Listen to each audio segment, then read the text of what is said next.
Good afternoon. Happy Saturday. I have 3 reviews today. Just flying through the books. All right, so the first one's a digital.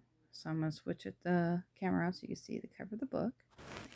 It's Twin Cities Beer, A Heady History by Scott Carlson. And that's the cover of the book. And I'm giving it 2 stars. It was so-so. So I saw there's this series with all these books, not about just beer but food. So I was like, ooh, I'm excited. So this was one in the series. I don't know if it was the first one. So I'm like, okay, I'll read about beer in Minnesota. It was interesting.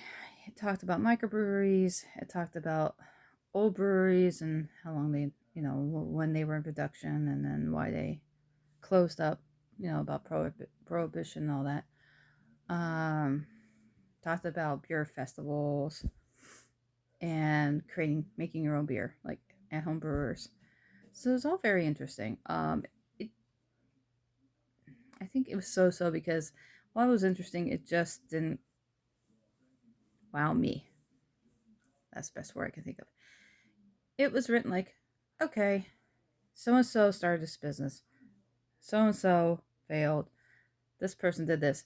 The only one I really liked was the gluten-free one with one of the partners who had celiac disease. That by far was the most interesting story I read in there. The rest was just like, meh. I mean, yes, it was cool to see, female run breweries starting up too. Don't get me wrong. That was cool. I enjoyed seeing that. But for the most part, it was just like, oh, here's a list of our microbreweries from A to Z. And I'm like, oh, okay. Like, all right, thanks for listing all your microbreweries. I mean, I enjoyed the history. It's just, it was okay. It wasn't my favorite. Maybe I should stick with the food instead of the alcohol for books. All right.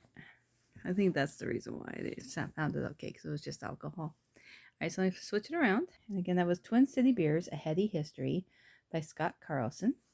I'm giving it 2 stars. And I'll be back for my second review in just a moment.